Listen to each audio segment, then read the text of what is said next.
Greetings. Welcome to In Conversation with Trevor, brought to you by Heart and Soul Broadcasting Services. I go beyond the headlines and beyond the sensational. Today I'm in conversation with Rodney Ndamba, founder and chief executive officer of the Institute of Sustainability Africa. If you enjoy this conversation, please remember to subscribe, to like, and to share. Let's get down to some work.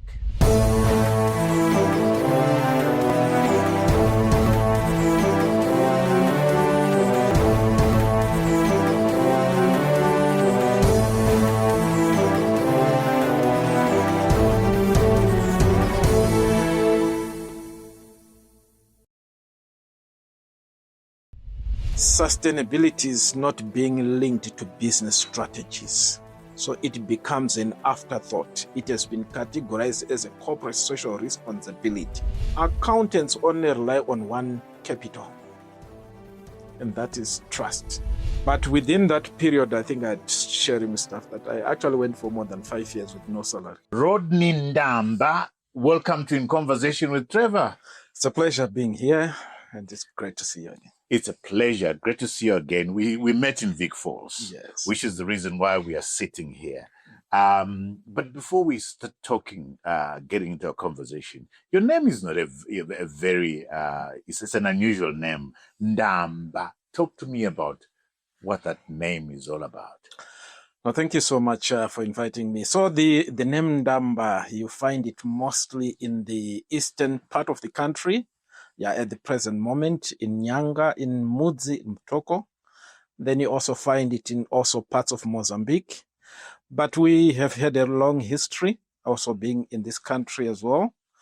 In Chitungwiza, during the time of Chaminuka, that's where our grandparents, because there was a conflict, so you find we resorted back to the eastern part in Mozambique, Nyanga.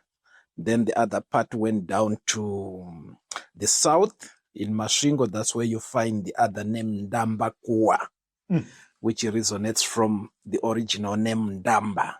Then you also find a few of one or two Ndambas in Bulawayo, but also the surname changed a bit to Ndaba. But the origin of it, you find it more in Tanzania. It's a small tribe called the Ndambas, and we speak Kindamba or Chindamba. And when you then track the history from there, you find it also coming into Mozambique, then in the eastern part of the country. And this is who we are as the Ndamba people. So it's a tribe that also managed to translate the Bible into its own dialect. And that's where you find now in the central part of Tanzania and the southern part of Tanzania. But we are a very small tribe in Zimbabwe. Not so big. Can you speak the language? Do you speak the language? Myself, not much, but my parents used to speak much of that dialect in the Nyanga region, where some of our relatives are still there.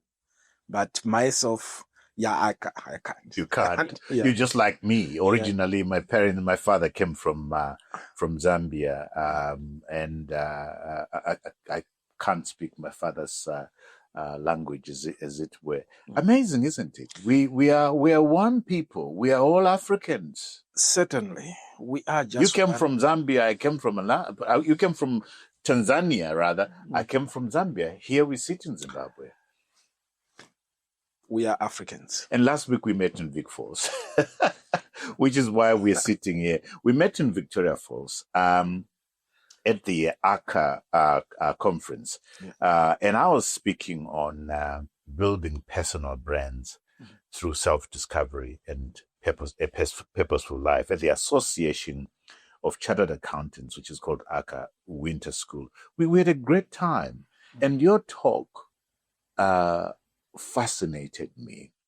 Remind us what you were talking about. Okay, so I was talking about sustainability, which is stands on about 4 pillars: the economic, environmental, social, and the governance pillar. But within that context, my unpacking was more on saying sustainability is about the actions and the decisions that we make on the resources that we have. How efficient are we using these resources? so that we can continue to sustain ourselves, and the next generation can also continue to sustain themselves. Whilst this is defined from a broader perspective, my talk also centered around how does this work in a business setup? How does this work in an economic setup at a national level? And what sustainability are we talking about, Rodney? Is this ESG or it's broader than that? Can you just make that distinction and clarity? Yeah, so it's far much more broader than that, because when you talk of ESG, there are two forms of ESG, and ESG means different things in different places. You find that when you look into the global north, when you talk about ESG, it's about the environment, the society or the social and the governance pillar. And why is this of concern to them? It's about the risk. Do I need to be associated with another party that has got a poor reputation on their environmental practices, on their social practices, on their governance practices? But when you then come to the global south, we also have a different form of ESG, which starts with the economic, environmental, social, and governance. And this is more about what impact are we making on the economy, on the environment, on the society, and also within our governance systems. And these are the two sort of ESG that have started emerging. And for us in the global south, if it's a business, how much impact is it contributing? For example, how much employment creation is it contributing? On the economy, how much is it contributing to the economic growth, for example, of Zimbabwe? And on the social side, how much in terms of the jobs? On the environment, how much is it minimizing the impact and the damage on the environment?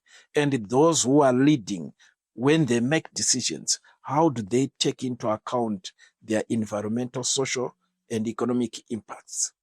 And these are the two ESG that you start seeing. So it now depends on an organization or on a nation to say, which one do we go for? And what does it mean for ourselves? So you were at a conference of chartered accountants, as it were. Yeah. I mean, how does this message resonate to these bean counters? Sustainability accounting? I heard you say that term. Talk to me about what sustainability accounting, and if there's any resonance from chartered accountants to issues of sustainability. So I want to build up upon the words that were once said by the president and CEO of the World Business Council on Sustainable Development, when he once said that accountants will serve the world.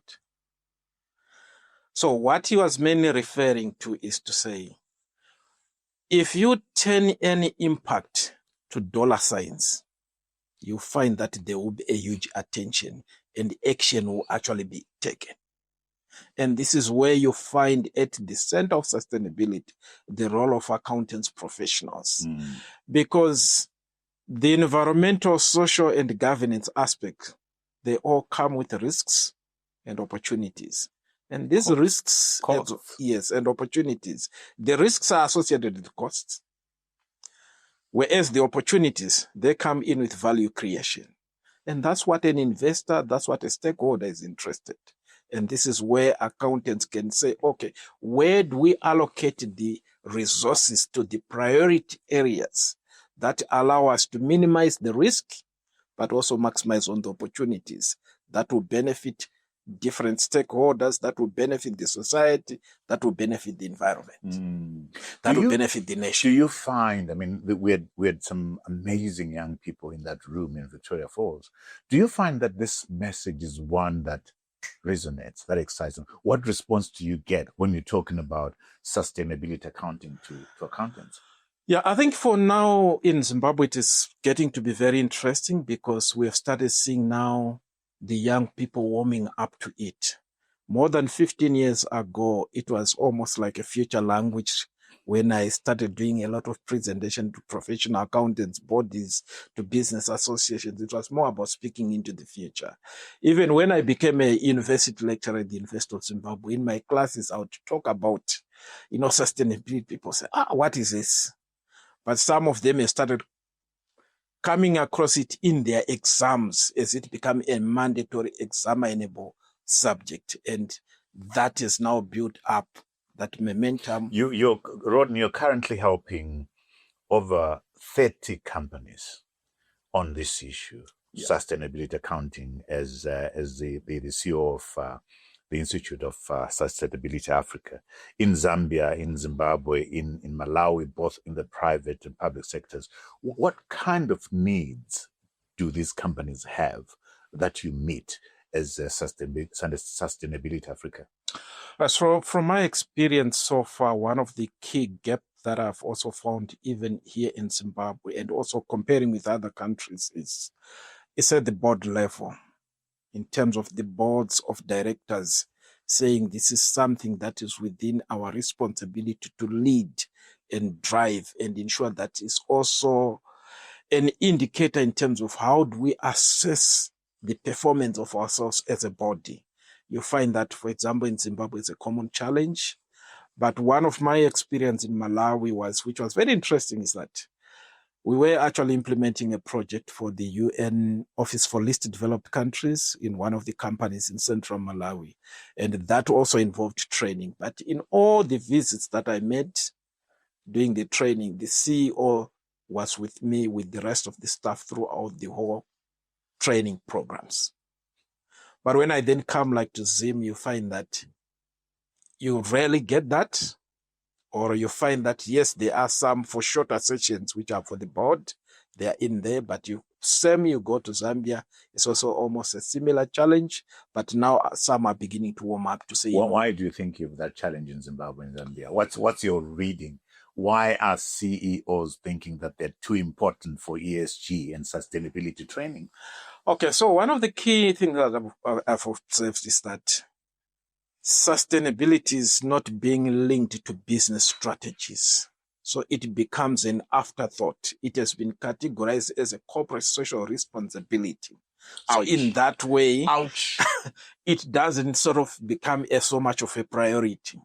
Yet it is one of the biggest economic opportunities Zimbabwean companies have. And it is one of the biggest economic opportunity that we actually have as a country.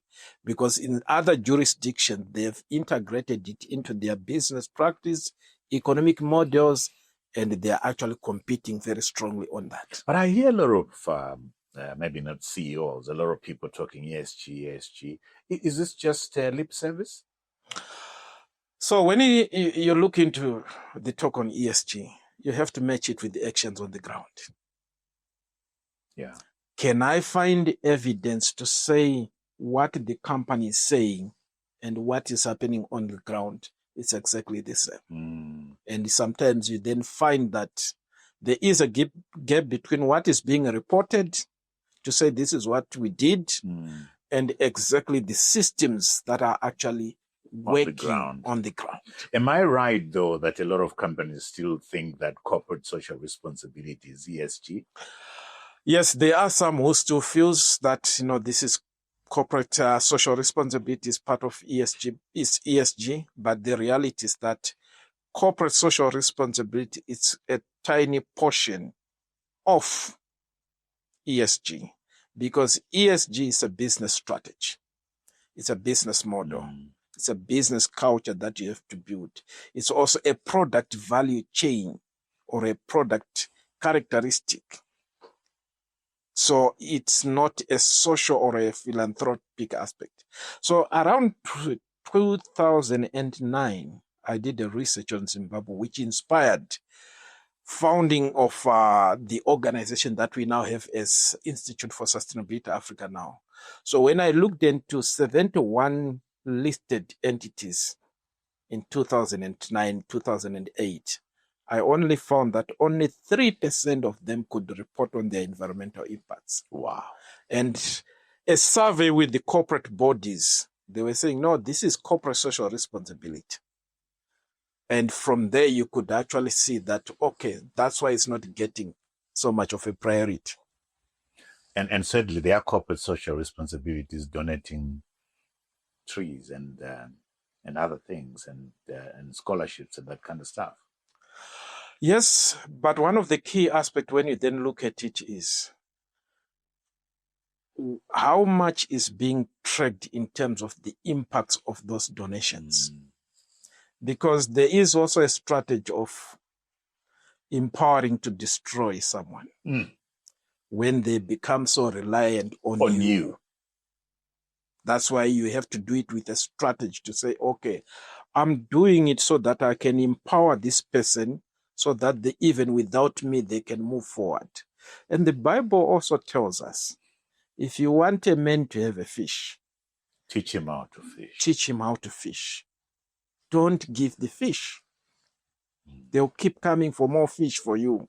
You do the fishing. Empower them to fish. That's where they become sustainable. You are a member of the Zimbabwe Stock Exchange Listing Committee, and I think this is because of the work that you did in researching. And one of the things that you are responsible for, Rodney, is drafting Section 399 to 404, which contains SI 134 of 2019 of the Securities and Exchange Commission. Talk to us about that initiative and what you're actually doing regarding that. Okay, so that initiative was actually inspired by having gone for a number of years trying to preach the message on sustainability. Wow. And also having looked into the business culture in Zimbabwe, which was shifting from principle-based to rule-based. And having realized that, I realized that if we are going to talk about sustainability and see it live in Zimbabwe on a principle-based approach, it was not going to see it, because each time I meet executives, people say, okay, where is the law that will require me to do it? Where is the standard that require me to do it? I said, okay, if that's what you want, a law and a standard, we'll give you a law and a standard, then let's see what will be the next excuse of not doing it.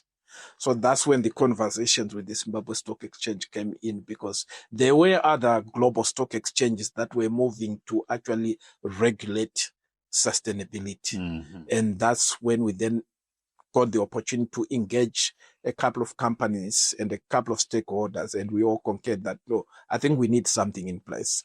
And that's what culminated in me being actually taking up that responsibility of drafting that section, which is now contained in SI 134.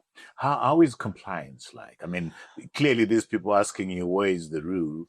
Where are the standards? Sounds like it's box ticking more than something that is done out of conscience. I am doing this because it is right. I don't need a rule, a standard to be told how to do good things. How is compliance like? How is it box ticking? Is it box ticking, or is it actually a compliance that comes from a good place? Yeah, I think what we've now seen at the moment is beyond, because with effect from 1 January 2024, the Zimbabwe Stock Exchange made it now mandatory that all listed companies need to produce sustainability reports. But there is the catch that we also have stakeholders that are now beginning to question the contents of the sustainability reports. We now also have analysts who are now reading the report and say, you know what, you said this, but this is what is taking place. And now you now find that instead of looking at the compliance aspect, some are saying, okay, let's have a match between what we say and what we are actually doing on the ground. But the whole idea of the regulation was to ensure that, one, we drive action, and once you have driven action, it means as people go along, they also reflect on, why are we doing it? Are you seeing the action? Is the public seeing the action? Is the shareholders seeing the action? Are the consumers seeing the action? What's your response to that? Yeah, some entities, we have seen shareholders that have sent questionnaires to the entities and say, you know what, can you provide us in terms of what action are we doing on sustainability? And you find that much of the international investors and some of the local investors, they are now beginning to raise questions. For example, banks, because they also have to look into what is the ESG exposure to the bank. If I'm doing business with a mine that has got poor environmental reputation, or I'm doing business with a manufacturing company that is dumping waste, what is the risk of the bank being exposed in the event that this company is fined. It means either they are going to close, therefore there will be no... It becomes a risk. And this is where we have now seen also banks becoming more active in terms of, I think we need to be conscious in terms of what are our clients doing when it comes to sustainability. But Rodney, it's great that that's happening, but we're having a threat coming from the other side. The American government, with President Trump, is actually making a lot of companies remove ESG from their documents, remove compliance and find some terminology. And it's also affecting businesses all over the world because of the size of the American market. Are you seeing that, and how do you deal with it? I think I would look at it from the contrary. I think we mustn't miss the bigger picture here about what is happening in the US. These issues on ESG, they are already a normal business practice in American companies. It's us who are doing a catch-up here. And I'm actually talking from the position as well that was taken by the Development Bank of Singapore. As American banks were actually slowing down on ESG requirements and practices, the Development Bank of Singapore was actually upping the game. Yeah. Because there are opportunities in sustainability and they're actually seeing them, investing in them. Because we are here, we have got more impacts that are taking place and we need to compete to get to that level. Therefore, the onus is actually on us rather than not them, because we are here sitting, having this interview. We are in Zimbabwe. We are not in America. Yeah. So whatever happens here, it affects us. Therefore, the onus is on us. We're going to take a break here. When we come back, I want us to go to the place. You have transitioned. You taught at the University of Zimbabwe and other universities. You were a lecturer for over 10 years, and you've transitioned to the space where you are. And I want us to go to that space. And how was it like? What caused you to transition from lecturing at the University of Zimbabwe and other universities and getting into setting up this business? At home, don't go away. Join us on the other side. And their inclusion in there and the inclusion of that section actually makes Zimbabwe one of the few African countries where sustainability is actually regulated by law. For parastatals and state-owned entities, for government departments. Africa leadership faces unprecedented challenges. Every decision is scrutinized. Every action is amplified. Every crisis can define your legacy. Zimbabwe is a nation in crisis. Our continent faces complex realities. But denial is more dangerous than crisis itself. At Trevor & Associates, we believe strategic communication is the foundation of effective leadership. Communication, when done strategically, is leadership. It is action. It is behavior. It is clarity when the world is confused. It is dignity when the world is divided. Your reputation is your most valuable asset and your most vulnerable. In a digital age where one post can undo decades of credibility, we don't just manage reputation, we build resilience. Crisis is no longer a probability, it is a certainty. The question is, how prepared will you be when it arrives? Ethical lobbying is essential to democracy and progress. We help you advocate effectively, not with bluster, but with research, relationships, and respect. If you are not shaping the conversation, you are being shaped by it. In an era demanding accountability, responsible business practices aren't optional. They are essential. We help organizations align profit with purpose, ensuring sustainability and stakeholder trust. Doing good is not just morally right, it is good for the bottom line and long-term success. For over 36 years, Trevor has built relationships across the globe, helping leaders navigate complexity with integrity. We listen before we speak. We understand before we advise. We serve with sincerity, sound judgment, and commitment to ethical leadership. Trevor & Associates. We help you build narratives that uplift. Protect what you've built Amplify your values in a world hungry for substance and sincerity.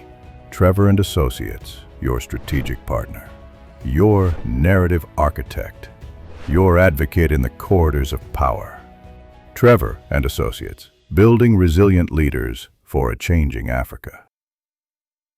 Welcome back to our conversation with Rodney Ndamba, founder and chief executive of the Institute of Sustainability Africa. Just like I said before we took the break, Rodney, you taught for 10 years and you've transitioned. In the first instance, what were you lecturing in for the 10 years that you were teaching, and where?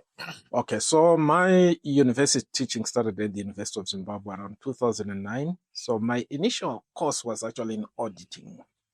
And I was actually taking This is fascinating.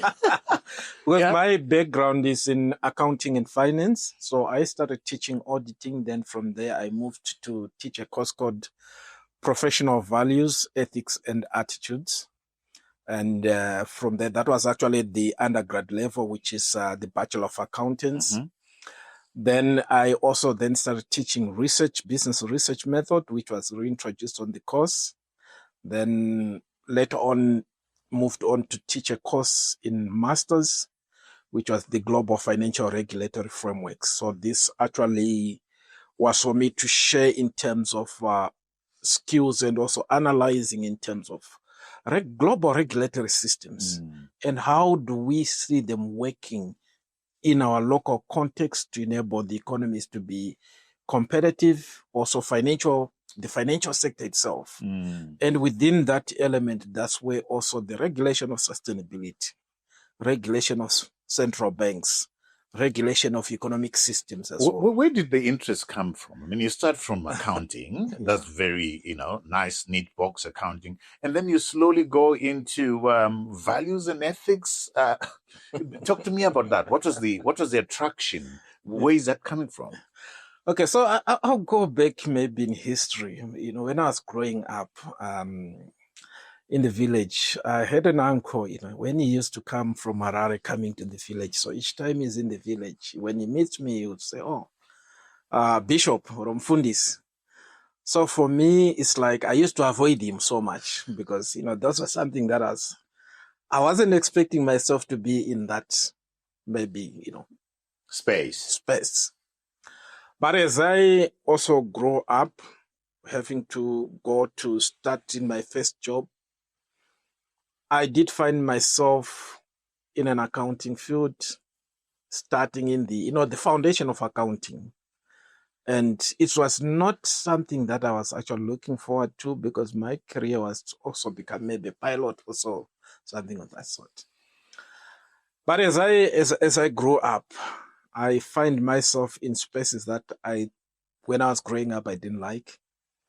So accounting was not much of one of them, but I find myself being in an accounting role. I said, okay, let me do some studies around it. I started building up, reading, writing exams, passing, and I realized, okay, this is the profession that I'm going to end up. And that was at the height when ACCA was actually establishing themselves much. So I used to go into the profiles of others who had made it around the world. And much of it was seeking that inspiration and found some very inspiring stories about accountants who had actually made it in life. So within that's when I began to build my accountant's career, and having to also work for a research organization, moved up to finish my studies in the United Kingdom. So what then happened was that the course leader I had two course leaders. One was a Christian, the other one was a Muslim. So I used to take time to go and sit with them just to have conversations like we are having here, one from a Christian perspective and also understanding from an Islamic perspective and how these religions also converges here and there. So one of the papers, it was actually on a day that I was so sad because I felt very much more down. So My leader, my course leader was Professor Chris Carlton at that time at the University of Huddersfield. Said, "Oh, can you come into my office?" I said, "Oh, okay, it's fine." So he pulled out a paper and says, "Okay, you can go and read this. I'm sure hopefully to lighten you up." So that was a paper called The Theological Perspective of Accounting and Accountability, Respect to Authority. So it was published in the Border magazine. So when I read it, I said, "Oh, theological perspective on accounting, what does this mean?" So it was actually literature that was taken from the Bible about how the accounting profession began to be being, and how issues of ethics and accountability were also part of the foundation of accounting as a profession, which really struck me. And that's what drove me to become very much more interested in ethics, values in accounting, that accountants only rely on one capital, and that is trust. If they cannot be trusted, there's no accountant's profession. Ethics, that's the foundation. And that's when the subject became so much of interest to me. So when I started teaching at the University of Zimbabwe, in auditing, there's also the issue of ethics and also trust. Then also within accounting practice in general, ethics are the foundation so that you can be trusted. So that's when I did quite a lot of reading around ethics and trust within the accountant's profession, and also looking at some of the work he used to assign me, looking into, for example, the Enron collapse in the US, the scandal itself. But when we did some research on it and some papers that we came across, we realized that even though we focus much on what happened in the collapse of Enron and Arthur Andersen, but there were deeper underlying issues. Ethical issues. So it was actually in the paper called The Temptations of Houston, how the company itself was operating unethical practice and all the like. So for me, that's what drew me to become so much interested. Wow. What a story. But I must go and ask you, this relative of yours that would meet you and call you bishop, where was this coming from? I think I was in the village, one of those kids who'd really socialize much with them, but not being very violent with others. So I think I was very much more humble and composed. And I think for me, that characteristic itself was one that defined how you used to call me that. But for me, later on, I realized that, okay, this was more of a prophecy of what possibly I would end up being in life. And I ended up serving a church as a deacon, as a treasurer, and also even my first work in sustainability was actually built on a paper that was published when I was traveling to Scotland at St. Andrews University, which was the journey of discovering business values. You'll find that in the Financial Gazette. And how it get to being was that it was an amazing story that I've not shared much, because I joined being appointed within the ACCA Global Forum on Sustainability in London, serving as in one of the committees. But within that, I was then linked to St. Andrews University. They had an annual event. So I was given a bursary to come and do a presentation, but the bursary would only cover accommodation and meals during the stay of the conference. So I didn't have a ticket. And I didn't have the money to actually buy a ticket to go back to Scotland. So me and a couple of colleagues, we started praying overnight for a ticket. So I then approached one of the companies, say, you know what, this is what I have. I'm looking for a sponsorship for a ticket. I don't have the money to go and present. But in terms of accommodation and logistics there, it's already covered by St. Andrews University bursary. So the CEO says, okay, you can write a letter, then see if we can consider. So I wrote the letter. We prayed for some days. Are you at liberty to tell us which company? No? I had not talked to them, but they actually know it. Okay. It was actually Econet Wireless. Econet Wireless. Okay. So in that sense, okay, can you talk to the finance CFO at that time? So I phoned him, and I had booked a ticket at that time. Without the money? Without the money. So I phoned him, says, okay, can you phone me after an hour? My flight was actually at 1:00. So after an hour, I phoned, he says, okay, we've talked. Which agent did you book your ticket with? I gave him the name. He says, okay, let me call in just about 10 minutes. So I don't know what happened. He says, okay, 10 minutes I received the call. He says, okay, can you go to the agent and collect the ticket? We'll sort them out. Wow.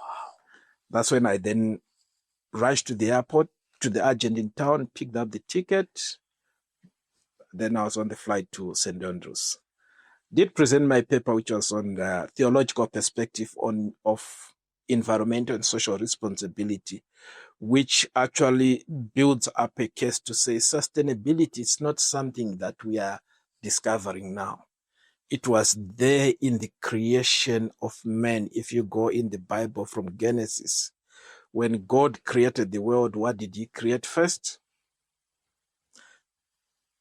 The earth, the planet, and then men, fifth day or so, place them in the garden with an instruction: work and care for the garden, which means so are responsible. Yeah. Then you then go into Exodus. There is also a commandment on sustainability. If a man digs a hole and someone's ass or donkey falls into it, they are supposed to compensate for that donkey. But when you then look into the secular economy, who are those entities that are responsible, whose main business is to dig holes? And these are mining companies.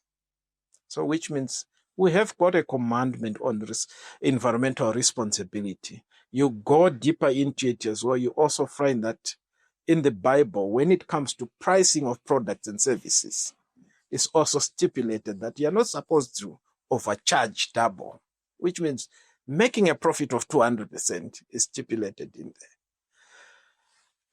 there. There was quite a lot of literature that I could go through, commandments talking about social responsibility in the society. Sustainability. Yes, when it comes to orphans in the village, in the society, how entities can take care of them. And that's the social pillar. And including employment practices. If you have got a slave, how do you treat that slave? And these are all social issues within the context of theology. Do you have that paper? Have you published it? Or Yeah, so I've got some of the slides, and to be very honest, we will run some of the slides as we in the video, and maybe provide a link. Yeah, that is fascinating. Yeah, I think this company, how they did the work they did in terms of really getting me to actually present this. And that was the gen of where I started. That's the beginning, the genesis of your sustainability journey. There's a thing, though, that I was discussing with my wife only over this weekend. Talk to me about what you think about this. Sustainability, ESG, when it relates to we shouldn't coal, or rather, let me put it this way. I think the overarching theory that I have is,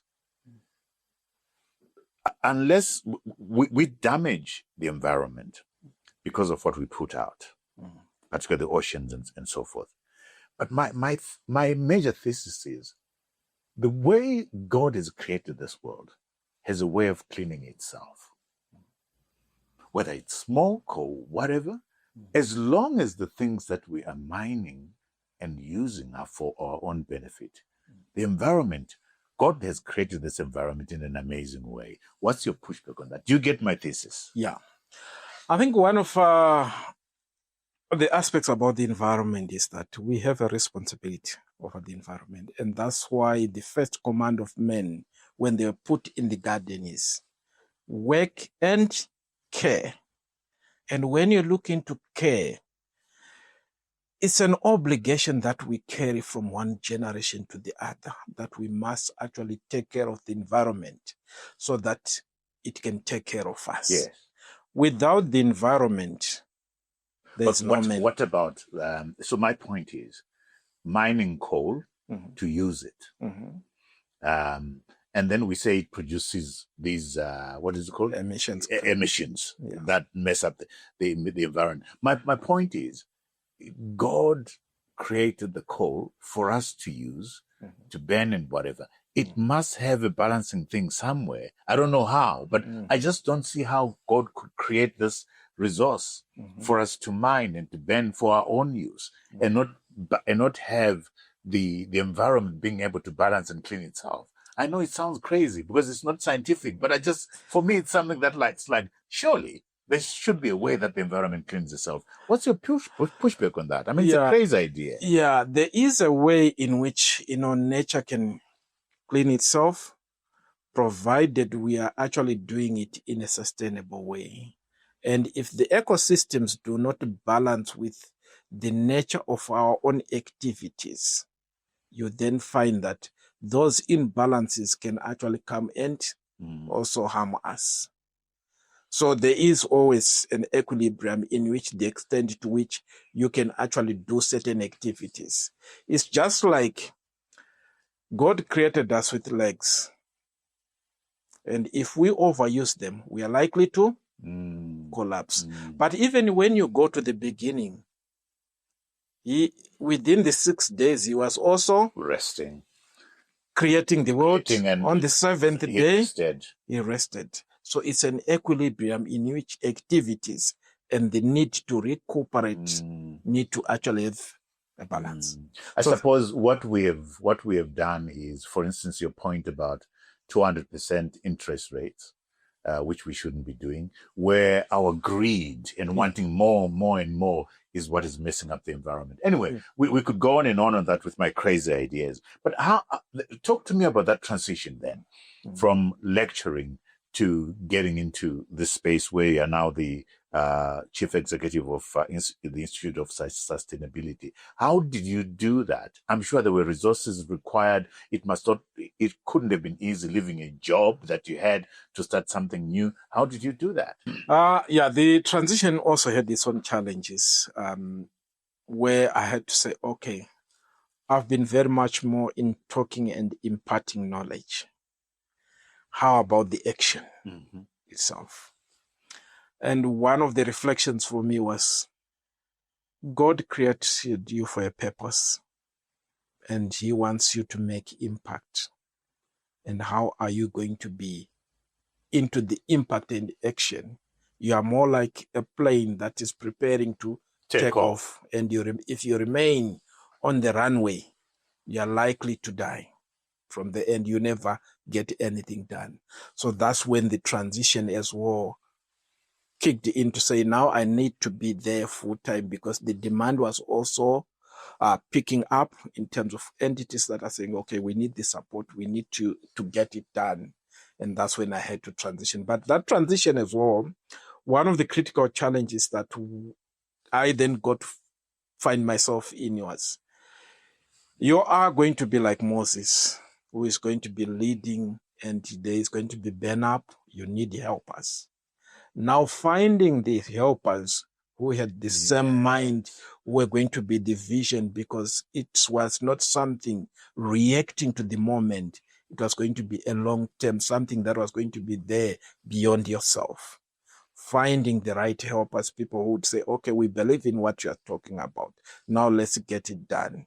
You find that it also was a challenge. What were the pain points? Was it funding? So the funding, was it an issue? The skills issue? Finding the clients? What were the challenges for you? I think for me the challenge was actually initial on the funding, where even if you'd approach even different partners, you'd find that they'll say, it's not actually on our priority list of funding. So you then realize that, look, I'm not going to get it done. Then you also go to the companies, because the appreciation on this subject matter and how it need to be implemented, the appreciation was also very low. Yeah. So you then find that for them to say, okay, we are prepared to compensate you as much as this, you'll find that if it was not priority, not to the extent of the effort that you are going to place, that would then be compensated. So for me, at that time, the model of being funded, I had to actually put it on the side and say, you know what, God, if you said you're going to get this happening, I'm going to change the model here to say, okay, how do we work with the different stakeholders so that they can actually, compensate? But within that period, I think I'd share him stuff that I actually went for more than 5 years with no salary. Wow. In some cases, I had to actually take my university salary to actually support the staff so that we keep the organization going until we get to a point where things were going to then start picking up. But what kept you going? Why did you keep going? Why didn't you give up and say, hey, this thing is not happening. Let me go back to teaching? There are two things: hope and God. Wow. Those were the two things that... Unpack that for me, hope and God. So when you have hope, it's about the faith of things that you possibly don't imagine are going to materialize. But you still have the belief that they may happen. And for me, that was the hope that I had and the faith to say... For 5 years? Yeah. To say, you know what, it's going to happen at some point. Because God made this as a promise that, look, you are going to go and do this, but here is something that a price you must be prepared to pay. And that for me kept me going. But also being a Christian, believing that he will make things happen, no matter what it may take. The timing may not be now as I want it to be, but at some point in life, even close to the end of my own life, he will fulfill his promise. And with hope, I'm going to play my part. Were you doing consulting as you were teaching at the university? Are you still teaching at the university? What's the mix now? Yeah, I left the university in 2020 to be actually full-time. But in between, I would also do the support with this office as well to make sure that we actually get this vision taking off. So when I looked into the vision was not just for Zimbabwe. It was actually for Africa. Wow. Because around 2010, I got elected to sit in the stakeholder council of one of the global standard setting bodies, which is the Global Reporting Initiative. And within the body from Africa, it was only represented by one country, which was actually South Africa. And in 2010, I became also the first Zimbabwean to be elected to represent Africa as well. And that's when Zimbabwe's name gets its first into the Global Reporting Initiative. And having served so well for about 3 years, I then got elected for my second term, which it's a maximum of 6 years. So for me, it was really about what you then get to encounter when you go at the global level versus where you are coming from. Well, what's the significance of global accounting? What is it called? The Global Reporting Initiative. What's the significance of GRI? Okay, so GRI was actually just a bit of history. It was founded by a series which was a coalition of NGOs that were more concerned about the environment, given what had happened in the US with the oil spill in Alaska, which had significant damage. That was the rise of environmental NGOs. Then we had the UN Environment Program. So these two actually founded the Global Reporting Initiative in the US because they were seeing that despite the rise in environmental concerns, there were no standards that were actually supporting businesses to respond to environmental and social concerns. So having founded, then they then moved it to the Netherlands, where the HQ is based. Is GRI part of this instrument that you've put in for the Zimbabwe Stock Exchange? Is it part of that? Does it speak to that? Yes, so GRI now started setting out standards that will help business respond or be accountable for their impacts on the environment, on the economy, on the society, and also their governance system. And these standards are actually impact-based.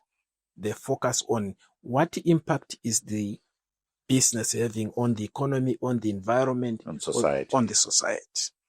Wow. And these are the standards that we thought that this would be much more resonate with some of our concerns in the global south. And they are the ones that we then recommended in the stock exchange listing requirements. But you also find them in the Public Entities Corporate Governance Act, Section 315 to 322. And their inclusion in there and the inclusion of that section actually makes Zimbabwe one of the few African countries where sustainability is actually regulated by law. Wow. For parastatals and state-owned entities, for government departments. And it's there to drive a sustainable economy. Fantastic. We're going to take a break there. And when we come back, I mean, so God and hope drives you into the space. Sustainability, Africa, makes you leave accounting and auditing and lecturing into the space. And you're having a huge impact here. So I want us to go to that place in terms of the actual work that you're doing with corporates within the sector. So at home, please don't go away. Join us after the break. See you on the other side. So when you talk of accountability and sustainability, there's a starting point. And that starting point starts with the mindset. Africa leadership faces unprecedented challenges. Every decision is scrutinized. Every action is amplified. Every crisis can define your legacy. Zimbabwe is a nation in crisis. Our continent faces complex realities. But denial is more dangerous than crisis itself. At Trevor and Associates, we believe strategic communication is the foundation of effective leadership. Communication, when done strategically, is leadership. It is action. It is behavior. It is clarity when the world is confused. It is dignity when the world is divided. Your reputation is your most valuable asset and your most vulnerable. In a digital age where one post can undo decades of credibility, we don't just manage reputation, we build resilience. Crisis is no longer a probability, it is a certainty. The question is, how prepared will you be when it arrives? Ethical lobbying is essential to democracy and progress. We help you advocate effectively, not with bluster, but with research, relationships, and respect. If you are not shaping the conversation, you are being shaped by it. In an era demanding accountability, responsible business practices aren't optional. They are essential. We help organizations align profit with purpose, ensuring sustainability and stakeholder trust. Doing good is not just morally right, it is good for the bottom line and long-term success. For over 36 years, Trevor has built relationships across the globe, helping leaders navigate complexity with integrity. We listen before we speak. We understand before we advise. We serve with sincerity, sound judgment, and commitment to ethical leadership. Trevor and Associates. We help you build narratives that uplift. Protect what you've built. Amplify your values in a world hungry for substance and sincerity. Trevor and Associates, your strategic partner. Your narrative architect. Your advocate in the corridors of power. Trevor and Associates, building resilient leaders for a changing Africa. Welcome back to our conversation with Rodney Ndamba, founder and chief executive of the Institute of Sustainability Africa. You know, I always say that I love talking to people like you. People who build things. People who build institutions. People who build companies. Because those are the people that change this country through the work that they do. But I want people out there to understand who you are. Where were you born? Okay, I was born in Mudzi. It used to be called Mudzi Mutoko, So we were actually in the Mudze district at a village called Ndamba village, which is in Mapombo area. So that's where I was born. So having to also move from there to Marondera, where I grew up briefly, and then to Macheke, then back again to the village. Wow. Which schools did you go to? So I went to my primary, I did it at Mapombo Primary School. Mm-hmm. Then I moved from my high school to a school called Makosa Secondary School. Mm-hmm. Then thereafter, I then moved to Harare. Harare. Yeah. Which university? Which school in Harare? Sorry. So not in Harare. When I then came to Harare, You're coming to the university. Yeah, it was actually basically for my studies and work. But I started off from work, then later on moved to do my university work. Well, what did you did accounting? Was it pure accounting that you did? Yeah, I joined ACCA as an alternative option, having built that momentum of wanting to become an accountant. So I joined straight from, your high school to the professional studying. Right. Then later on had to then say, okay, let me do my academic side of it. Where did you do your academic side of? So I did my accounting? studies for the BSc with Oxford Brookes University, and my master's was with the University of Huddersfield, in Northern England. Yeah.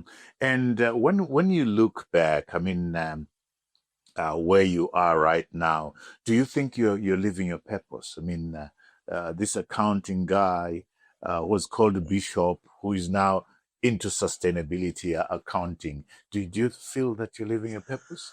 Yeah, I think for now, what I can say, one of the greatest success and the greatest appreciation and thanks to the Lord is that I went through a moment of discovery of what my purpose was in life and what did God created me for. And that purpose is what is the sustainability drive that I now have, which for me is the greatest satisfaction that I do see of myself rather than possibly $1 billion in my bank account. It always gives you more satisfaction than money. Yeah, so I do find that with this work, if I'm able to inspire a company, if I'm able to inspire a nation, if I'm able to inspire the world, I think it gives me greater satisfaction. I have spoken in many countries here in Zimbabwe. I think it's conferences. I've spoken in China. I have received, messages from young professionals in India to say, when we go through your life, how you have gone through your journey, you have become an inspiration to us. We are looking for that mentorship because I've seen there are a lot of profilings that have been done in Europe. I've written a lot of articles, and I must thank you, really. You must forgive me for this. How my You're going to embarrass me now. Yeah, go ahead. How my journey also picked up. The independent newspaper played a greater part of some of the articles that they published about sustainability, the writings that also kept me going, giving me the hope, because after writing, people read those articles in the Independent and you get the call to say, you know what, I think this is something that is great. And this is beautiful. We're delighted to hear that. So you are, I'm just going to run through some of the positions that you have and responsibilities that you have. You are advisory member to the ESG Exchange in South Africa. You are a certified sustainability professional, Global Reporting Initiative in South Africa. You are an AA1000 certified sustainability assurance practitioner. Like I've said, you're a member of the Zimbabwe Stock Exchange Listing Committee on Sustainability Requirements. How does that make you feel? I think for me, all of these are more of a recognition, but they mean not so much than the impact and the actions of the inspiration that I give to companies, that I give to individuals, that I give to leaders, that I also give even to nations. So for me, these certifications are more of, for me, a recognition. But what I value most is actually the actions that takes place right on the ground.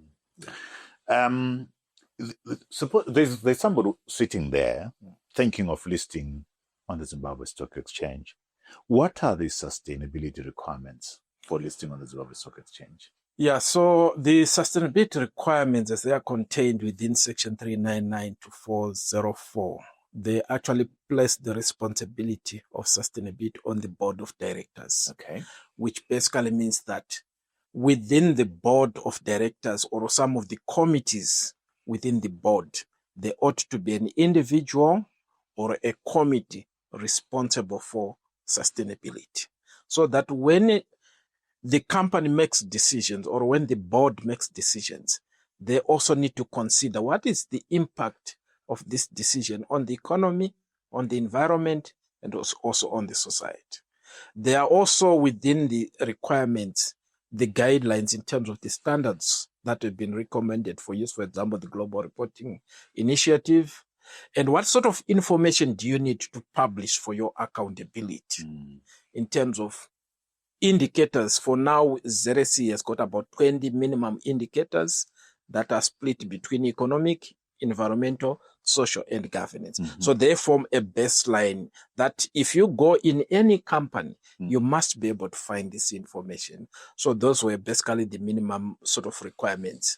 But up and above that, you can then consider this information for credibility. Should I get it audited or not? So the whole context of it is, it's not about ticking the boxes to say this is what we've done. It's about your actions. The whole requirement is about inspiring and driving sustainable and responsible companies that any investor will come and say, if I invest my money in this company, it's safe and I'm going to receive a profit over a long period of time, not the once off. Because it's sustainable. It's a sustainable, it's less risky. Where does littering sit? I mean, our cities are dirty. Yeah. They are dirty from the products that companies make. Fish and chips, chicken, whatever, alcohol, plastics and so on. Where does that sit? Somewhere in the environment? And one of my pet peeves, one that I hate, the one that I spoke about in Victoria Falls, these companies that transport concrete, cement, that spill it all over the place. And it's become concrete on our tires. Yeah. Where does that sit in terms of accountability? All right. So when you talk of accountability and sustainability, there's a starting point. And that starting point starts with the mindset. And for me, it builds upon one of the books that inspired me. There's a book called The Power of Now. Oh. And it Don't go there. I love that book. And it talks about spiritual enlightenment and how the spirit and the body can actually be at conflict with each other. And what you then see out there also shows this state of mind. Because if you take the same person from here who is throwing litter, if they go to Dubai, they will not throw litter. If you take them to Namibia and Windhoek, if they throw litter, they can easily pick that, no, they come from this place. Are you sure that you can take somebody from here, they are littering, you take them in put them in Singapore, they won't litter? They won't litter. Why? Because the environment has changed. The environment has changed. It's all clean, and nobody's actually doing it there. Okay. Yeah. So it's about the mindset. So a typical example is, the World Cup in Qatar. When all the matches were done, you'd see the Japanese people going around the stadium picking up the litter. When many people are walking away throwing the litter, they would actually tie it up. So you go to Tokyo, you go to Yokohama and all the cities. Hiroshima. It's actually neat. I'll share this story with you. I went to Rwanda, Kigali. And after a day or two in Kigali, I was just impressed by how smart and clean it is. I was part of the YPO delegation, and we had a meeting to meet with President Kagame. And I, as part of that delegation, I asked the President Kagame a direct question. I said, Mr. President, how do you manage to keep Kigali so clean? I can't keep the backside of my back garden as clean as you do. And he said exactly what you're saying. He said it's a mindset issue. A dirty environment encourages corruption. Clean up the environment, corruption goes away. I was blown away by that. I mean, I paraphrase, but essentially that's what it was. Certainly, it's the mindset. Do you think we will get to that mindset where us and the companies that are part of this litter do the right thing? Certainly, we were there before, and we are capable of going back.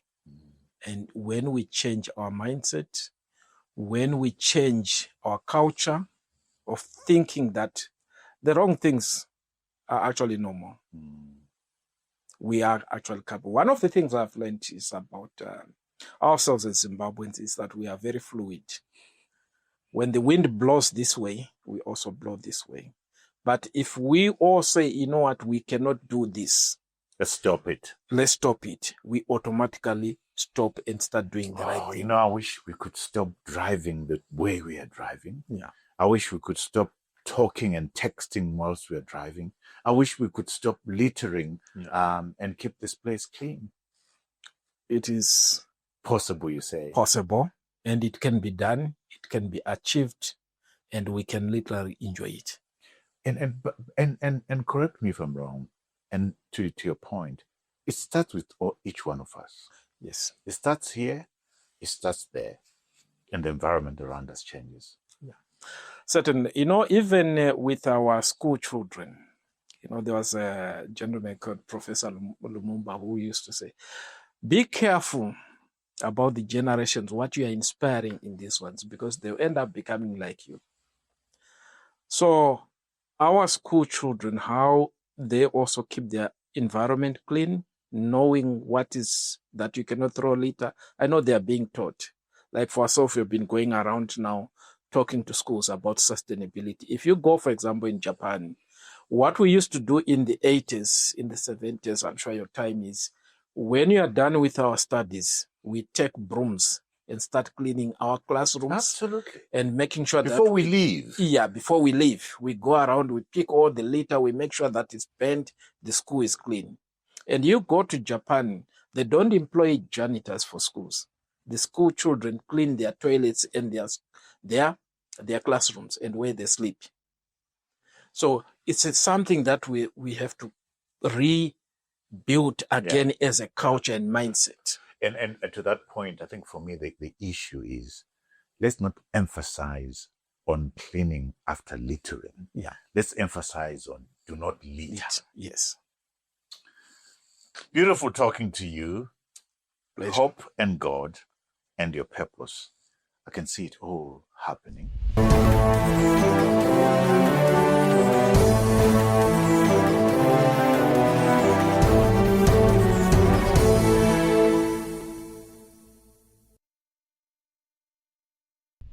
We're going to turn to books now. We've got a WhatsApp group. Nicole Madziwa is going to post the link to the books, the book club at the bottom there, for you to click and join our WhatsApp group. We talk books and nothing else. And we have a live event in September where Joe Mtizwa is going to join us to discuss one of his books. Joe has written a number of books. So join that club and let's discuss books. Books are hugely important. Books have changed me.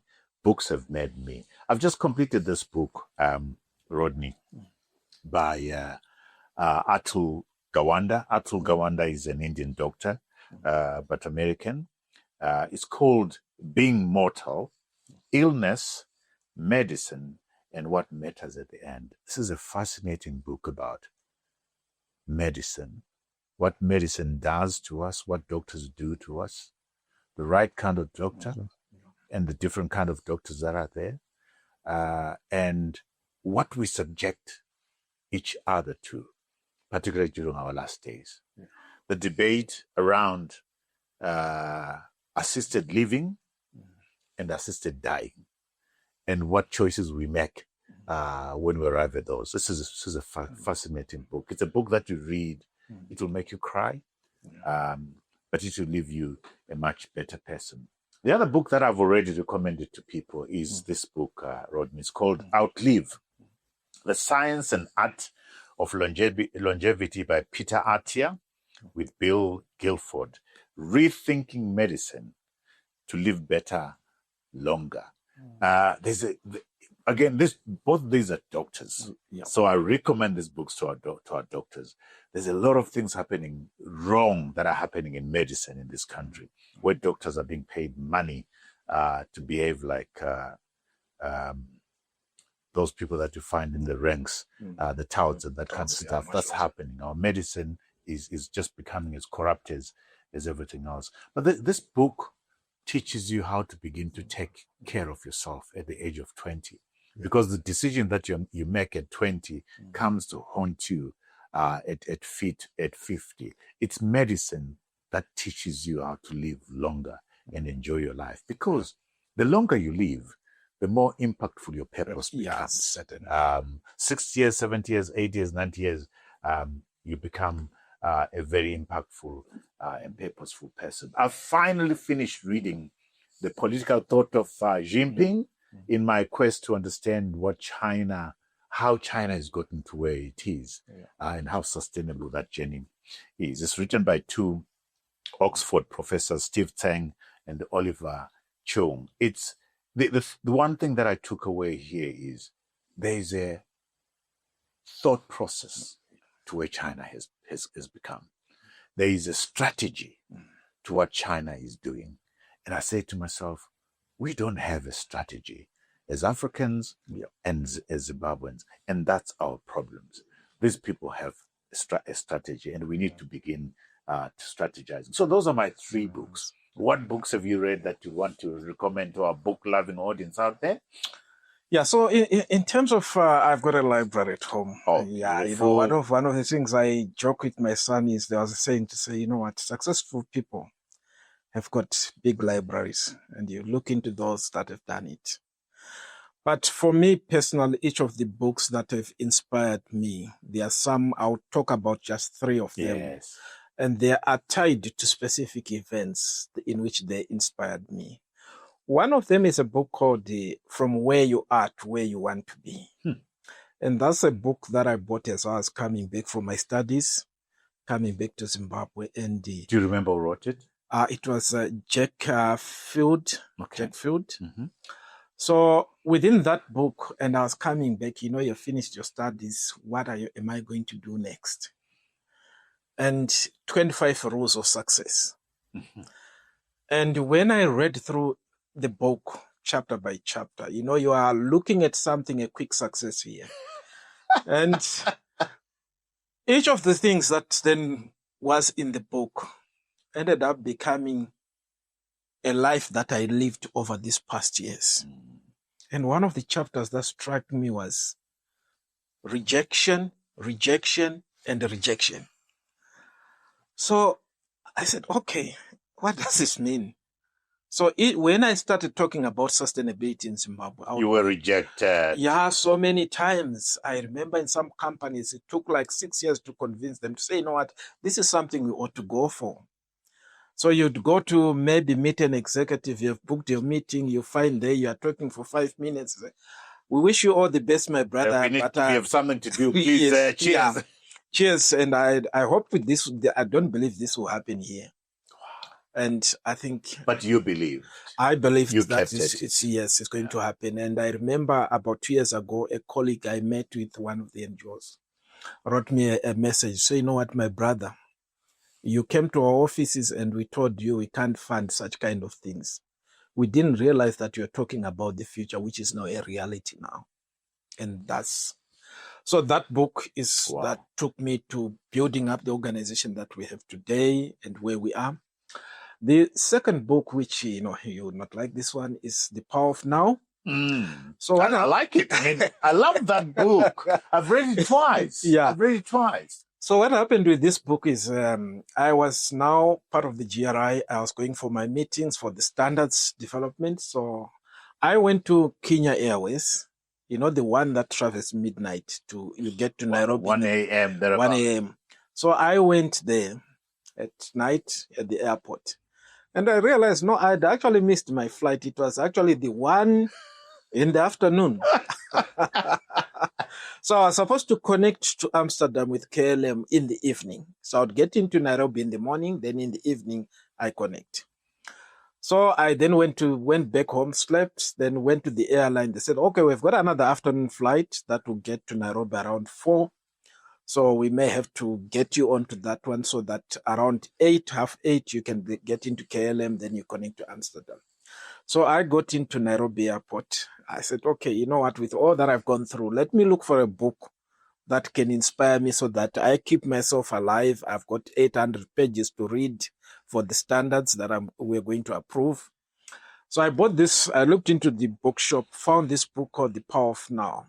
I said, oh, this is something that is going to be magic, or something is going to happen. It's going to inspire me to get things to happen now.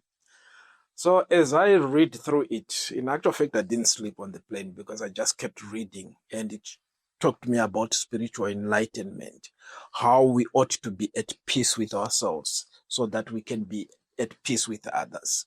So we talked about this environmental issue within our context. Sometimes it also shows the state of mind, because someone who is in there, who are at peace with themselves, they will know that after drinking, I should not throw this away. No. And for me, the power of now is also teaches you to know yourself. Yes. Teaches you to know yourself. And the most important person that you have to deal with in life is yourself. It's yourself. And we don't create the time to be in the now and to be in the moment. Yeah. Because we are living in this world where it's chaos, busy, noisy. We have got the gadgets all over us. We want to know exactly what is happening now. As if it's going to change anything. Yeah. Anyway, the third book? The third book is a book by a gentleman called David Schultz, The Magic of Thinking Big. So for me, it was an inspiration that taught me personal lesson to say, if we are going to achieve something, you need to stop thinking small. And we also have entities and organizations around us and nations that still think very small. For me, it sort of opened my mind that whatever you achieve, it doesn't come by just on its own. It also takes preparation. You also have to be part of the actions. Sacrifice. You have to sacrifice for it to actually happen. So we need to actually have bigger visions. And for me, it then led me to a company we talked about, which is Nadivia. They started off small. You read through the history of the CEO. They're now a $4 trillion company. $4 trillion company. Yeah. GDP more than the African continent. Yeah. And it's about people thinking big. And that resonates even with the American culture of saying, if you're in business, you have to be the best in the world. Absolutely. Think big. Rodney, thank you so much, my dear brother. Thank you so much. Thank you. We wish you the best in this space that you are in of sustainability. It's very important. You know what fascinates me is the theological foundation, which you have given me, which I had not made the connection.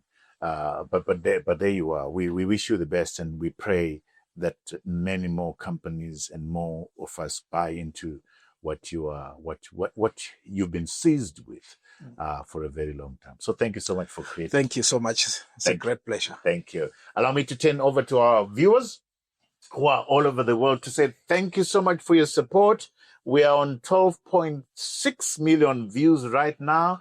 We are sitting on 95,000 subscribers, 100,000 coming. Thank you so much for your support. Remember, we are out on Mondays at 7 a.m. We are doing rebroadcasts because a lot of you say, hey, I never saw Winky D, I never saw it. So we're running those rebroadcasts to make sure that you do watch these episodes. We have lots of content for you.